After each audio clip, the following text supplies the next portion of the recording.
Merci Pierre. Je peux vous dire, pour avoir lu son livre, que l'exposé que vous venez d'entendre nous donne une très faible idée de la richesse de l'ouvrage, qui est une véritable mine d'informations, y compris d'ailleurs le volume sur les hauts grades, que je recommande également à tous les amoureux du rite français. Pierre, je vais vous poser une question qui fait un sujet de polémique souriante entre moi et mes amis du rite français. Vous avez dit que le texte du régulateur avait été fixé en 1785 et dans votre livre, vous publiez la circulaire par laquelle le Grand Orient annonce que le rite a enfin été rédigé et qui date du 10 juillet 86. Or, il se trouve que la Chambre des grades avait résolu qu'on prêterait serment sur la Bible. Pour les gens de la Grande Loge nationale française, c'est assez important.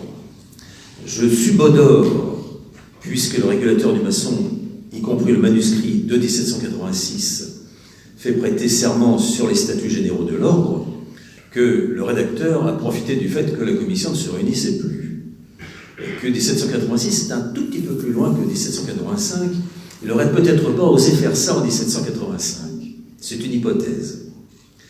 L'autre versant de la question, c'est que le recueil, je vais vous donner le titre exact, le recueil des 3 premiers grades de la franc-maçonnerie daté de 1788, qui est un imprimé, est en quelque sorte l'autre régulateur du maçon, résultant lui aussi des travaux de la Chambre des grades du Grand Orient. Qu'est-ce que vous en pensez ? Merci de ces questions, mon cher Gilles. Alors, je vais répondre d'abord à la seconde question. Donc, ce texte très intéressant, les 3 grades d'un vénérable maître, qui est publié en 1788, c'est un texte, finalement, quand on le regarde, il y a beaucoup de passages qui sont similaires, exactement similaires au régulateur du maçon. Alors, mon ami décédé depuis longtemps, André Berthet, qui l'avait acheté et qui me l'avait soumis, était persuadé que c'était une des sources du régulateur du maçon. Il dit, regarde, il y a les mêmes textes, etc. Et en fait, c'est pas une des sources. C'est en fait une loge qui a reçu le régulateur du maçon, mais qui a trouvé que c'était trop sobre, et qui donc l'a enrichi. Donc, ils ont gardé le texte du régulateur pour un certain nombre de choses, et ils l'ont enrichi. Alors, je pense d'ailleurs, et c'est jusqu'à aujourd'hui, c'est d'ailleurs la doctrine du Grand Orient, c'est que ce sont des rituels de référence, mais ils ne s'imposent pas aux loges, c'est dit d'ailleurs dans plusieurs correspondances, et donc les loges avaient cette base du régulateur du maçon, certaines l'utilisaient telle qu'elle, et certaines autres l'enrichissaient. Par exemple, il y a probablement effectivement de nombreuses loges qui tenaient à la Bible et qui l'ont probablement utilisée. Alors, comme vous le remarquez à juste titre, c'est une vraie question et il n'y a pas de Bible dans le régulateur du maçon. Alors, par exemple, il y en a dans le corps complet, il y en a effectivement dans les débats, et ça veut dire que dans la dernière version, alors ils vont changer des choses jusqu'à la fin. Par exemple, au moment où le vote se fait, il y a un frère qui dit, oui, mais alors on demande au tuileur si la loge est couverte extérieurement, mais il faudrait lui demander aussi si elle est intérieurement. Si tout le monde est maçon, alors on dit, oh bah, c'est pas une bonne idée, on rajoute 1 heure avant le vote. Et donc, il y a eu des changements jusqu'à la fin. Et alors maintenant, il y a dans le Grand Orient de cette fin du XVIIIe siècle, il y a manifestement 2 courants. Alors on le voit pour le régulateur, mais on le voit pour d'autres choses. Je l'avais bien vu aussi pour les hauts grades. Il y a 2 courants. Il y a un courant qui est issu de la vieille maçonnerie parisienne, des gens comme Gerbier, des gens comme Carbonel, enfin voilà. Et qui, eux, sont des maçons, j'allais dire, un peu traditionnalistes, des maçons traditionnels des années 1760 en France, et qui, eux, sont dans une ambiance religieuse. Pierre Chevalier les a un peu analysés, explique qu'ils étaient tous catholiques, etc., etc. Et puis, il y a un deuxième courant, et c'est un courant des Lumières. Et on le voit dans l'histoire du Grand Chapitre, et le grand représentant de ce courant des Lumières, c'est Retier de Montalot. Alors, il y a encore quelques années, on ne savait pas grand-chose sur Retier de Montalot. On avait son portrait, on avait 2-3 trucs, il y avait eu un petit mémoire, etc. Maintenant, on sait tout de lui, puisqu'il y a quelqu'un qui a passé 10 ans de sa vie à l'étudier, qui sait même combien de sucre il prenait dans son café, et s'il préférait les roses ou les glaïeuls. Et donc, on sait exactement qui il est, et on sait d'ailleurs quelle est sa sensibilité philosophique. C'est un homme des Lumières. C'est un homme qui va être assez avant dans la Révolution. C'est probablement un des dignitaires du Grand Orient qui ira le plus loin. Alors, c'est un poste technique, mais il reste en place. Il est encore haut fonctionnaire sur le gouvernement de Robespierre. Dans un régime un peu viril, il n'y a pas de postes qui n'ont pas une dimension politique. Donc, il a été un montagnard je dirais, il était à la droite de Robespierre. Bon, enfin, à la droite de Robespierre, ça fait quand même assez à gauche. Hein. Et donc, Retier de Montalot, lui, c'est un homme des Lumières. Et on le voit dans le régulateur pour le symbolique, on le voit encore plus pour les hauts grades. On est à la fois fidèle à l'enseignement symbolique, mais on l'émancipe de toute référence religieuse ostensible. Et c'est très clair qu'il n'y a pas de Bible dans le régulateur. Voilà. Donc, ça, ce point-là est très clair. Ça s'explique par la personnalité de Retier de Montalot et puis d'un certain nombre d'autres. Il n'était probablement pas le seul, mais il y avait vraiment ces deux courants dans le grand avant de cette époque. Et puis quand le régulateur, vous savez, on a, alors, c'est plus une réflexion personnelle. Moi, quand j'ai découvert le régulateur, j'étais un jeune maçon, j'avais lu René Guénon, j'étais traditionnaliste. On discutait ensemble pendant des heures en revenant des cours de l'école pratique des hautes études. Et pour moi, c'était le diamant le plus pur de la maçonnerie essentielle du XVIIIe siècle, etc., etc. Bon, on vieillit, on perd ses illusions. Donc finalement, le régulateur, c'est un texte intermédiaire. Il y a beaucoup de choses qu'annonce le XIXe siècle. Alors, je n'ai pas pu tout dire, mais par exemple, il commence à y avoir des commentaires moraux sur les différentes phases de l'épreuve de l'initiation. Ça, il n'y a pas au XVIIIe siècle. En revanche, au XIXe siècle, il y aura des tartines et des tartines sur le premier voyage veut dire ça, etc., etc. Et donc, ce régulateur, c'est un texte qui annonce aussi un peu en partie le XIXe siècle et qui est un texte qui est déjà pas mal sécularisé. Et ça oui. Et puis, par exemple, alors on parle avec émotion de Lalande, de Retier de Montalot, etc. Mais il pratiquait une maçonnerie, qui était très détachée des sources religieuses. Quand vous voyez, par exemple, les textes de Louis-Sébastien Mercier qu'on avait présentés à la Bibliothèque nationale, c'est d'un anticléricalisme. On a l'impression de dire un truc du petit père Comte sous la Troisième République. Donc, il y a quand même, et c'est la même chose sous l'Empire. On a oublié à quel point l'Empire est anticlérical, etc. Et donc, c'est quelque chose qui apparaît avec les Lumières, qui va se maintenir en France au XIXe siècle, qui va un peu s'estomper, qui va ressurgir dans la République. Il y a un courant quand même, un courant voltairien en fait. Un courant voltairien qui a deux ennemis, l'athéisme d'un côté, mais de l'autre côté, le fanatisme de la superstition. Et le fanatisme et la superstition, c'est les religions réveillées, donc c'est la Bible. Et donc ça explique probablement cette absence de la Bible du régulateur. Est-ce qu'on a une idée du nom du rédacteur de 1786 alors, moi, mon sentiment, c'est que le texte, pour l'essentiel, il est de la plume de Retier de Montalot. Alors, on n'en a pas la preuve, mais quand on voit ces procès-verbaux, etc., c'est toujours lui qui ramasse les papiers, c'est qui dit, mais écoutez, vous dérangez pas, je vais faire la synthèse, je vais voir, notre frère Retier nous propose un texte, alors il lit son texte, tout le monde dit, c'est très bien. Alors, en même temps, c'est assez curieux parce qu'il estompe la dimension biblique, enfin, il estompe ce qui était ostensible, parce qu'il ne change pas les symboles, l'instruction est la même, etc., et en même temps, à un moment, dans une des légendes que je ne préciserai pas ici, il est question de la construction du temple de Salomon, et le rituel qu'ils ont dit, il y a 3000 ouvriers. Puis il y en a un autre qui dit, mais est-ce que c'est vraiment 3000 ? Alors Retier dit, je vais aller voir dans la Bible. Donc en fait, il allait quand même voir, etc. Mais donc il y avait ce souci, puis sinon, il y a la grande Bible du rite français, on le sait, ça n'arriverait pas aujourd'hui, tout le monde sait que les vestiaires des obédiences maçonniques sont des lieux d'une sécurité égale à celle des banques suisses, mais donc il se trouve qu'on vole la Bible du chapitre de Retier de Montalot, alors on dit, zut, c'est le frère un tel qui l'a prêté, il faut racheter une, et donc on sait qu'ils ont racheté une Bible, alors pour le chapitre, mais c'était pour faire des figures, et c'est la Bible de Royaumont, donc il y a il y a cette chose curieuse ils sont toujours enracinés dans le corpus symbolique biblique, mais parce que c'est le corpus symbolique de la maçonnerie, tout simplement. Mais en revanche, dans le rituel, on estompe les formules trop ostensiblement religieuses. Alors, pour répondre à la question, moi, mon sentiment intime, c'est qu'à 95%, le texte est de la main de Retier de Montalot. Est-ce que quelqu'un souhaite poser une question ?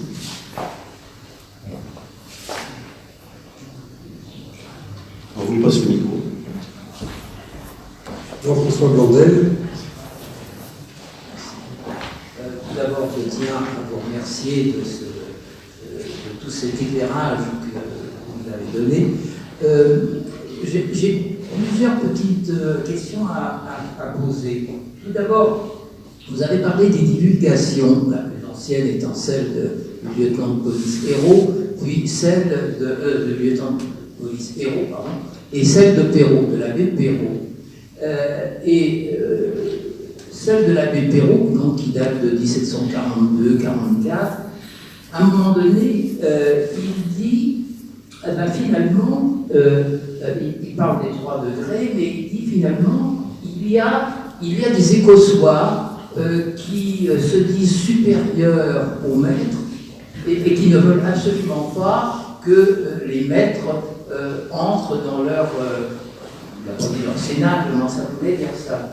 Alors je me pose la question, d'où viennent, vous avez effectivement parlé de l'arrivée de cet éclairage maçonnique venant des modernes, donc de la Grande Loge de Londres, de 1717, d'où pouvaient venir ces écossoirs dont parle l'abbé Perrault. C'est une question simple, hein. Oui, mais attends, c'est un autre courant. Alors, non, Oui, je voulais vous poser également une autre question. Alors, concernant le régulateur, dans l'introduction, un rédacteur dit à propos de nous recevrons des maîtres des métiers à condition qu'ils appartiennent à des villes jurées, mais nous ne recevrons jamais les ouvriers appelés compagnons des arts des métiers. Voilà. Or, qu'est-ce qui se passe? C'est que quelques années après, on voit apparaître ces compagnons, ces membres du compagnonnage, on les voit apparaître, on les voit se faire recevoir au Grand Orient, le plus connu étant Agricole Perdiguier, donc dans les années 1840. À quel moment donc le Grand Orient a-t-il changé d'optique concernant leur réception? Alors, sur la deuxième question, c'est effectivement dans le règlement. Est-ce que c'était suivi? Malheureusement, les règlements des obédiences ne sont pas toujours scrupuleusement suivis par les loges et par les frères.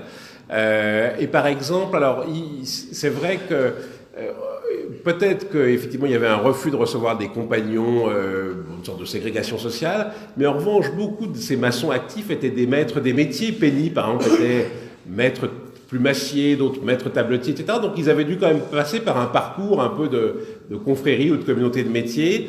Alors là, le premier témoignage d'un compagnon en maçonnerie, où c'est absolument ostensible, on l'avait publié avec Jean-Michel Matonnière dans les années, il y a une vingtaine d'années. J'étais tombé dans les archives du Grand Orient sur une lettre très singulière de 1828, donc bien avant Agricole Perdiguier, d'un compagnon qui était à Toulouse et qui écrivait à Montpellier, un autre compagnon qui disait: mon cher Cotterie, j'aurais besoin que tu me rendes un service, je suis à Toulouse et je dois aller à la loge des francs-maçons, mais j'ai oublié mon diplôme, est-ce que tu pourrais aller à la loge des francs-maçons et leur demander le diplôme qu'ils m'avaient fait, etc. Donc c'est une lettre compagnonique, mais qui montre que ce frère était aussi maçon.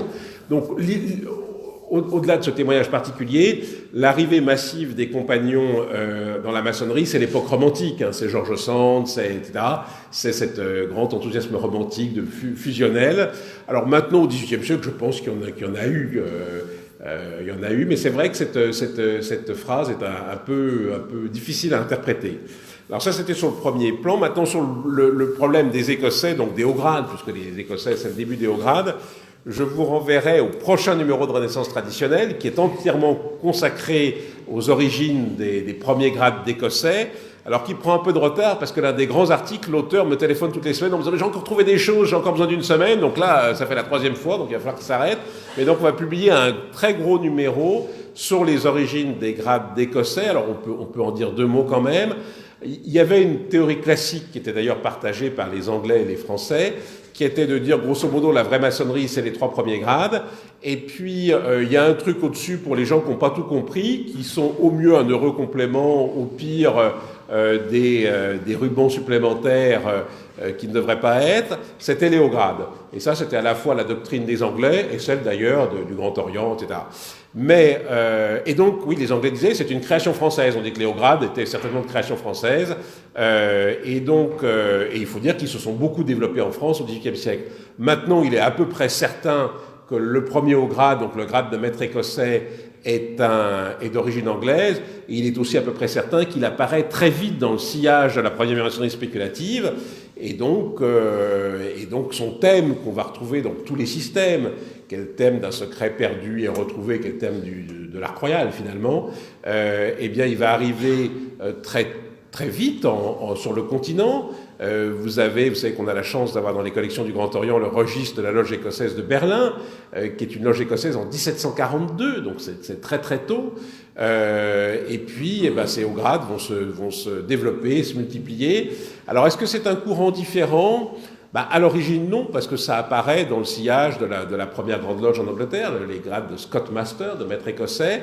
Alors, en revanche, c'est vrai que ces grades vont offrir un support à tous les maçons qui rêvent d'ésotérisme, de théosophie, d'idéal chevaleresque, d'alchimie, etc. Ils vont un peu le réceptacle de ça, de cette face cachée du siècle des Lumières. Voilà. Mais je pense qu'ils ont la même origine. Et d'ailleurs, quand on voit tout l'enrichissement, quand on regarde un peu les catéchismes maçonniques écossais de la fin du XVIIe et quand on regarde la maçonnerie disséquée, il y a quand même eu un grand ajout symbolique. Et donc, finalement, ça s'est prolongé. Alors d'ailleurs, la théorie de Redegui, qui me paraît une piste intéressante, c'était que finalement, quand la maçonnerie est devenue spéculative, elle a eu besoin d'enrichir son corpus symbolique, elle est passée de 2 à 3 grades, et il y a eu plusieurs projets de 3e grade. Et lui, son idée, mais avec les éléments dont il avait à l'époque, et on en a plus maintenant, c'est que finalement, il y avait dans les différents projets de 3e grade, un qui avait été pris comme le standard, et puis les autres, comme les maçons, ils aimaient les grades, ils n'avaient pas été abandonnés, ils avaient été expulsés vers le haut, en quelque sorte. Il y a plusieurs projets, VHS, V2000, etc. Et puis on regarde VHS, mais V2000 passe au-dessus et devient le premier au grade. Voilà un peu les origines des Écossais, telles qu'on peut le voir aujourd'hui. Mais je vous renvoie au numéro qui va finir par sortir sur les origines du maître écossais. Je vais l'acquérir dès qu'il va sortir. Nous avons une question, Pierre. Merci, Pierre, pour votre exposé. J'avais une question sur l'iconographie. C'est-à-dire qu'on a, dans les parties manuscrites, on n'a pas d'image. On a dans le 1800, 1803, quelques images. Mais on se pose une question sur les tapis de loge. Et on voit des tapis de loge qui ont été des divulgations, justement, 1745, quelque chose comme ça. On a quelque chose qui sont dans des manuscrits. Il faut attendre beaucoup plus tard, notamment les tuileurs, pour avoir quelques divulgations, mais ce n'est pas forcément du français. Donc, est-ce que vous avez des éléments concernant justement l'iconographie sur les tapis de loge ? Alors, c'est un sujet passionnant. Ce qu'on peut dire tout de suite, c'est que les fameuses planches de régulateur, en fait, elles n'ont probablement pas de lien avec le régulateur. C'est l'éditeur qui a voulu illustrer sa divulgation, enfin son bouquin, et qui a fait faire ces planches qui sont d'ailleurs pas vraiment des tableaux. Voilà. Donc, et d'ailleurs, elles sont amovibles. Elles sont pas dans le texte. Alors, j'ai étudié tout ça en détail. A priori, elles semblent avoir été mises avec le premier tirage. Et puis ensuite, on ne les trouve plus, mais elles ne sont pas consubstantielles du régulateur. Finalement, c'est des illustrations. Même les autres qui font plus tableaux de loge. Alors, les tableaux de loge, on les connaît par l'ordre des francs-maçons trahis. C'est la première fois qu'on publie des tableaux de loge. Et ces tableaux de loge vont devenir des standards. Alors, est-ce qu'ils révélaient un usage qui était déjà général, ou est-ce qu'il y avait un usage un peu varié et puis qu'ils ont fixé un standard qui a été réutilisé? Moi, j'aurais plutôt tendance à pencher pour cette deuxième solution. Donc, le tableau de loge standard du rite français ou de la maçonnerie du XVIIIe siècle, c'est celui de l'ordre des francs-maçons trahis qui va être réimprimé. Enfin, on en trouve de très nombreuses attestations. Et je vous engage, pour faire une petite plage de publicité, actuellement au Musée de la franc-maçonnerie, nous avons une belle exposition sur le régime écossais rectifié, qui a beaucoup de points en commun avec le rite français. Et donc, on a retrouvé, de façon presque providentielle, le tableau d'une loge du RER des années 1780. Donc c'est le seul, enfin à ma connaissance, en France, en tout cas en Belgique, il y a d'autres, il y a quelques attestations, mais ce tableau de la loge l'Union de Salins-les-Bains, une petite loge du Jura, c'est un tableau des années 1780. Alors c'est une toile peinte qui fait, je sais pas, 80 cm sur 1,20 m. C'est à ma connaissance le seul tableau de loge objet du XVIIIe siècle que l'on connaisse en France. D'ailleurs, bien que ce soit un tableau du rectifié, c'est un tableau de loge du rite des modernes, classique. Et donc, on voit bien qu'il suit le modèle de l'ordre des francs-maçons trahis. Y a-t-il encore des questions? Oui.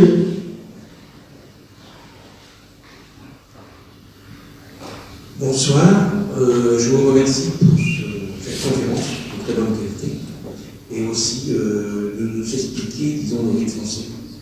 Il y a 40 ans, j'ai fait un travail, c'était compagnonnage, franc-maçonnerie, société d'hier dans le monde de demain. Donc j'ai développé le rite français ainsi que les autres rites dans toute obédience confondue. Parce que premièrement, je n'étais pas initié, comme on appelle en franc-maçonnerie, spéculatif. Je sortais du monde opératif. Et le monde opératif m'a appris la maçonnerie comme elle l'était il y a 200 ans, 300 ans et plus. Avant qu'on trouve les 3 grades, apprentis, compagnons et maîtres, il y avait d'autres grades. Sociétaire, je pouvais faire partie d'une société. Aspirant, je pouvais aspirer à être, et le grade de compagnon. Je suis même allé plus, disons, dans la recherche vitriole pour comprendre ce qu'il y avait avant encore. Il y avait avant l'apprenti, l'architecte et le maître. Le maître, c'est juste celui qui avait la connaissance de faire les plans avant qu'on ait le système métrique. Il travaillait sur la quine, sur la projection de l'être humain vers l'être divin. Le pouce, la palme, l'empan, la bouteille, le pied. Il y avait lui seul qui savait mesurer et transcrire la mesure qu'il y avait pour la construction du temple de Salomon. Donc c'est important, avant tout, peut-être, tout ce que vous avez dit ce soir, je dirais c'est magnifique. Comme diraient certains, j'ai gagné mon salaire. Mais avant de gagner son salaire, le mot salaire est origine du sel, avoir quelque chose qui était utile et nécessaire pour apprendre à évoluer. Donc j'avais fait des recherches il y a 40 ans, et il y a 40 ans, on n'avait pas d'Internet.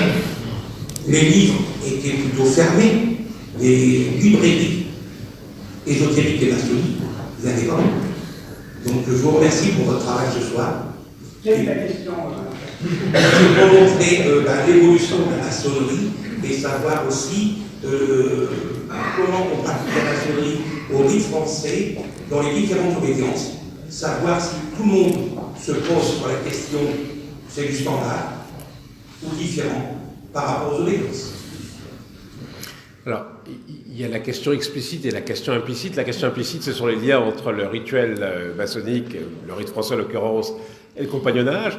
Alors c'est un sujet intéressant, mais très difficile parce qu'en fait, les compagnons au XIXe siècle ont beaucoup emprunté aux maçons, à tel point d'ailleurs que la première grande fédération compagnonique, l'Union compagnonique, a vraiment beaucoup emprunté au rituel, en l'occurrence du Grand Orient, donc le rite français de la fin du XIXe siècle. Et donc le régulateur, d'une certaine manière, est à la source d'un rituel compagnonique aussi. Et puis il y a ce phénomène tout à fait curieux que je vous signalais dans le grade de compagnon, où dans les années 1780, on le réopérativise, en fait finalement on lui remet, on le recharge en éléments de maçonnerie de métier. Donc voilà un peu le lien entre les rituels compagnoniques et les rituels maçonniques. Alors maintenant, la pratique du rite français dans les obédiences, alors de façon, je vais faire une sorte d'abrégé, mais c'est vrai que c'est intéressant. Donc le rite français, la maçonnerie, si vous voulez, là encore, les rites sont très dépendants de l'histoire de la franc-maçonnerie et des obédiences. Sans rentrer dans les détails, et même sans être très averti de l'histoire maçonnique, vous savez qu'au XIXe siècle, la franc-maçonnerie française va de plus en plus s'impliquer dans les questions de société et va devenir une sorte de base arrière du courant libéral puis républicain. et donc eh bien, va moins s'intéresser aux rituels, va les alléger, les séculariser, et il faut bien le dire, un peu les massacrer. Et donc, à la fin du XIXe siècle, il y a une sorte de sursaut d'un frère, notamment, qui s'appelle Oswald Wirth, qui est membre du Grand Orient, qui va participer au grand débat de 1882 sur la réécriture du rituel, qui va perdre, et qui donc va quitter le Grand Orient et va rejoindre une petite obédience qui s'appelle la Grande Loge symbolique écossaise. Mais alors le problème, c'est qu'elle ne travaille pas au rite français, elle travaille au rite écossais ancien accepté, un rite écossais ancien accepté qui avait été aussi sécularisé, aussi massacré que le rite français. Mais Oswald Wirth va vouloir lui redonner ses lettres de noblesse initiatique et va finalement recharger le rite écossais ancien accepté dans ses grades symboliques. C'est plus facile, c'est une petite structure, il est plus libre, etc. Et du coup, aux yeux des frères intéressés par l'initiation et les questions symboliques, le rite écossais dans ses grades symboliques va apparaître comme un rite plus initiatique que le rite français. C'est finalement un produit d'histoire, parce que quand on regarde les deux grands textes de référence, d'un côté le régulateur du maçon et de l'autre côté le guide des maçons écossais, l'organisation symbolique n'est pas exactement la même, elle est même un peu différente, mais il n'y en a pas un qui est plus symbolique que l'autre, c'est simplement une organisation différente des symboles, etc. Et donc, à la fin du XIXe siècle, comme le rite français est le rite de l'immense majorité des maçons, il va être soumis aux aspirations, à l'idéologie, aux rêves de cette majorité des maçons, et donc va un peu perdre son côté symbolique. Le rite écossais, qui est un rite minoritaire, va être là où vont se réfugier en quelque sorte les maçons symboliques, ce qui va faire que dans l'imaginaire maçonnique français, on va associer le rite français plutôt à quelque chose de sociétal et le rite écossais plutôt à quelque chose d'initiatique. Alors ce mouvement va se prolonger au XXe siècle, et puis Oswald Wirth va lancer cette fameuse revue Le Symbolisme en 1912, qui est tout un programme, et va participer à ce véritable symbolic revival de la maçonnerie française. Et ce symbolic revival de la maçonnerie française, il va se faire en partie sur le rite écossais ancien accepté, il va se faire avec le réveil du rite écossais rectifié, et voilà. Et puis en 1951 est initié au Grand Orient de France un frère qui s'appelle René Guilly, qui a déjà tout un parcours derrière lui, qui est en quête spirituelle, et qui est initié dans une loge du Grand Orient qui s'appelle la Clémente Amitié. Alors, comme tous les jeunes frères, il est plein de zèle, et il est plein de zèle pour le Grand Orient. Et puis, il se trouve que c'est un historien de l'art, et d'ailleurs, il va devenir conservateur du musée et professeur de restauration à l'école du Louvre, et donc il s'intéresse aux sources anciennes. Et puis, il a un peu l'esprit de contradiction, il faut bien le dire aussi, et ça l'énerve qu'on dise que le rite écossais est plus symbolique que le rite français. Et donc, il va entreprendre tout un travail, et il va s'apercevoir, en cherchant des documents qui existent, le régulateur du maçon, qu'effectivement, à l'origine, le rite français, il est ni plus ni moins, il est autant symbolique que les autres rites. Et donc, à la Clémente Amitié, il va d'abord réinstaurer un certain nombre d'usages plus classiques. Alors, il faut dire que c'était un peu dans l'esprit du temps, parce que déjà, quand le Grand Orient avait refait son rituel en 1938 avec Arthur Groussier, il avait réintégré dans le rituel des éléments symboliques qui avaient été estompés par la grande réécriture positiviste de la fin du XIXe siècle, celle de Louis Amiable. Donc, Groussier, déjà en 1938, il réintroduit des éléments symboliques et il redécouvre le régulateur, qui est publié d'ailleurs dans le bulletin du Grand Orient. Mais René Guilly veut aller plus loin, il va avoir tout un cheminement. Et d'ailleurs, ce qui est très intéressant, c'est que vous pourriez me dire, il veut refaire le rite français comme autrefois, pourquoi il ne prend pas le régulateur ? Parce qu'il a lu le régulateur et qu'il trouve que finalement, c'est pas si différent de ça que du rite français des années 1950, parce que ça a été très sécularisé. Et donc, il va constituer ce qu'il appelle le rite moderne français rétabli, parce que, alors, René Guilly, c'est un disciple de Marius Lepage, de Johannis Corneloup, etc. Et puis c'est un érudit, c'est un intellectuel de profession.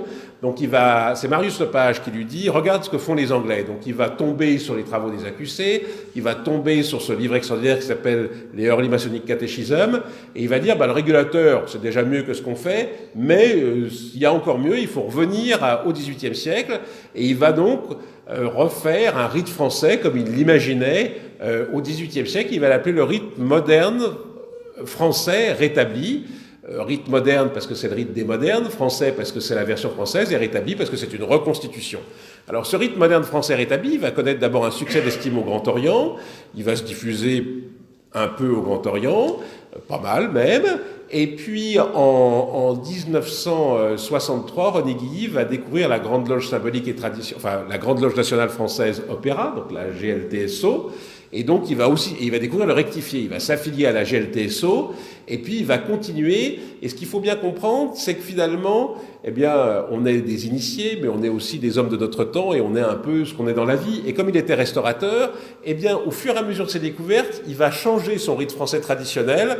Et pour ceux qui l'ont connu, on disait à René, alors c'est quoi la dernière version de la tradition? Parce qu'effectivement, voilà, mais c'était un souci louable. C'est comme un restaurateur de mosaïque. Il fait un truc, puis il retrouve un bout. Il enlève le mauvais bout qu'il avait fait, il remet le bout authentique. Et donc, voilà. Alors, René Guilly, il réveille le rite français dans une version traditionnelle. Il fait un rituel. Ce rituel est pratiqué au Grand Orient. Il est pratiqué à la Grande Loge Symbolique Opéra. Et puis, bon, il faut dire quand même que c'était une forte personnalité. On ne me démentira pas sur ma gauche. Et donc, il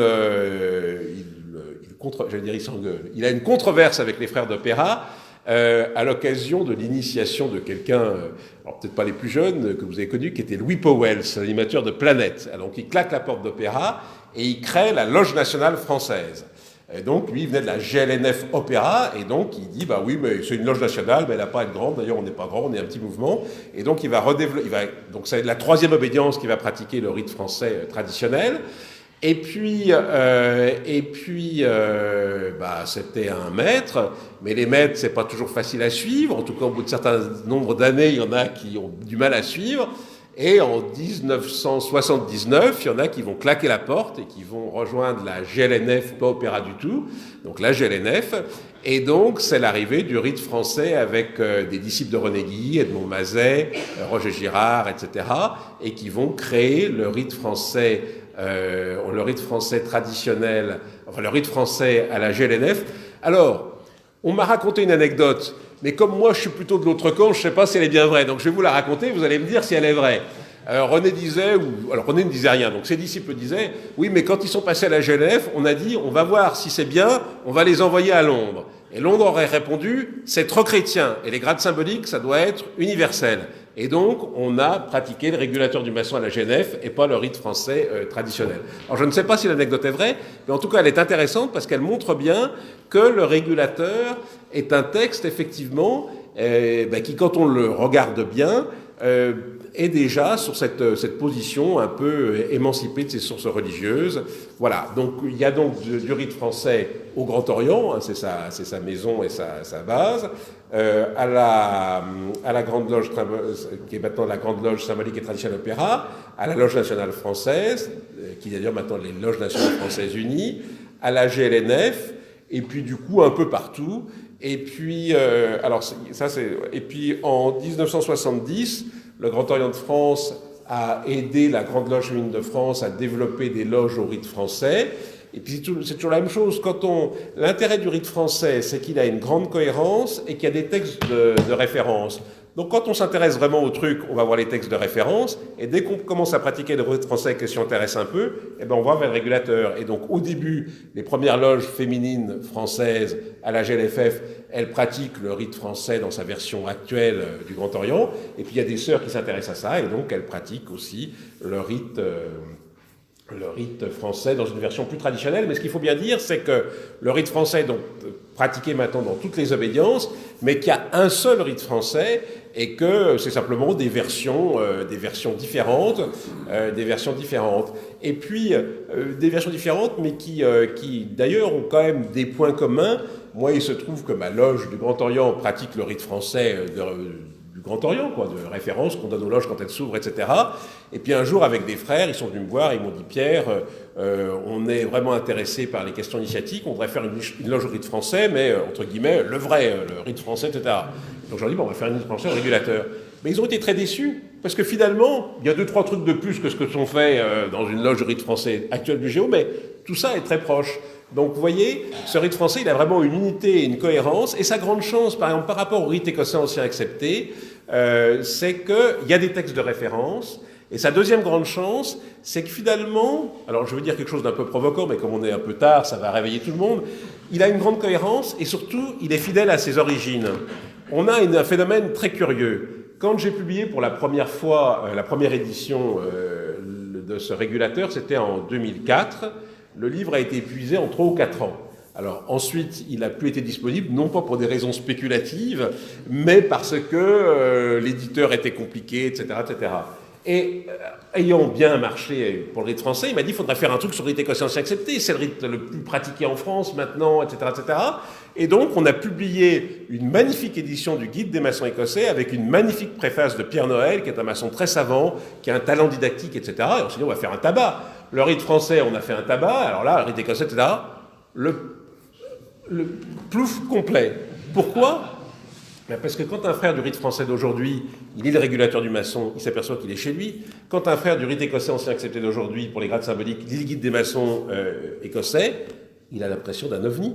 Parce qu'il y a eu tellement d'évolutions et de modifications qu'en fait, je ne veux pas dire que ça n'a plus rien à voir, mais ce que je disais tout à l'heure en forme un peu espiègle, comme quoi la chose qui ressemble le plus au rite écossais ancien accepté dans ses grades symboliques tels qu'on le pratique aujourd'hui, c'est le régulateur du maçon. Pourquoi ? Parce que le guide des maçons écossais, alors ça nous permet de continuer sur l'histoire des rituels, et puis quand vous aurez faim, vous commencerez à sortir et on s'arrêtera. Donc vous avez le rite français, je l'ai expliqué, c'est la version française du rite de la première grande loge, donc des modernes. Il y a une seconde grande loge en 1751, elle n'a aucune influence en Europe continentale. En revanche, elle a beaucoup d'influence aux États-Unis et en Angleterre. Les modernes, c'est les anciens, combattent, controversent, c'est vraiment très de grosses controverses. Et mais ça, les Européens et les Français, ils ne savent même pas que ça existe et ils restent chez eux. Arrivent en 1804 des frères français, mais qui étaient des Français de Saint-Domingue, des pieds noirs, des colons, qui ont compris en 1804 que ce serait fini et qu'ils n'iraient plus à Saint-Domingue. Mais ces frères de Saint-Domingue, ils étaient en relation assez étroite avec des maçons américains qui, eux, étaient des maçons anciens. Et donc, ils vont apporter à Paris la maçonnerie des anciens. Et donc, pour la première fois en France, en 1804, va être pratiquée la maçonnerie des anciens. Mais ils vont faire un accord avec les Écossais. Alors, vous pourrez me demander ce que c'est que les Écossais quand on ne parle pas d'Éogramme. Et donc, ils vont faire le rite écossais ancien accepté, qui est une sorte de mixte entre le rite écossais du XVIIIe siècle, qui est en fait une sorte de variante du rite français, et le rite des anciens. Mais finalement, les éléments qui viennent des anciens, ils sont tellement curieux pour des maçons français que quand le Suprême Conseil de France fera une nouvelle version du rite écossais ancien accepté pour les grades symboliques après son réveil de 1821, j'insiste, eh bien en 1829, ils feront un rituel et ils vont enlever tout ce qui leur paraît curieux et abracadabrant qui viennent des anciens. Et finalement, l'obédience qui va pratiquer le plus longtemps le guide des maçons écossais, c'est le Grand Orient. Pourquoi ? Parce que les pieds noirs, ils sont restés au Grand Orient. Et donc, la Triple Unité, le Phénix, toutes ces loges qui venaient de Saint-Domingue, les gars, ils vont mourir vers 1845, 1850. Donc, le guide des maçons écossais va être pratiqué jusqu'à la Révolution de 48. En revanche, et puis donc, finalement, c'était trop bizarre pour les maçons français.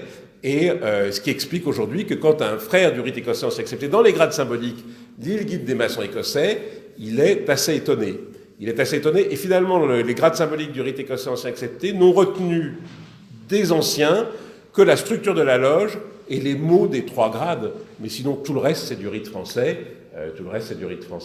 Alors, je dis ça de façon un peu provocante voilà, mais ça montre une chose, c'est que les rituels n'ont cessé de s'influencer les uns les autres.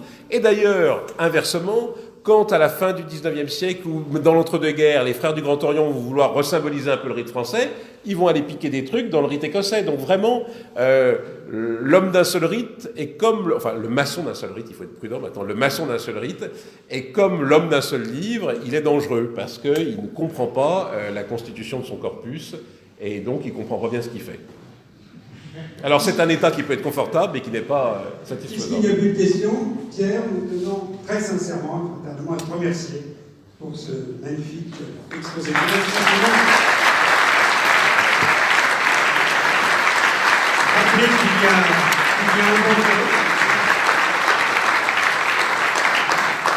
Rappelez tout simplement qu'il y a un banquet qui permettra de poursuivre cette intéressante et riche conversation. Alors, je sais que certains ont réservé par Internet, mais il reste des places et nous vous confions bien évidemment au premier étage à ce banquet. Merci à tous. Nous vous tiendrons informés de notre prochaine conférence organisée par l'Épée et la Rose et je vous souhaite un excellent retour chez vous.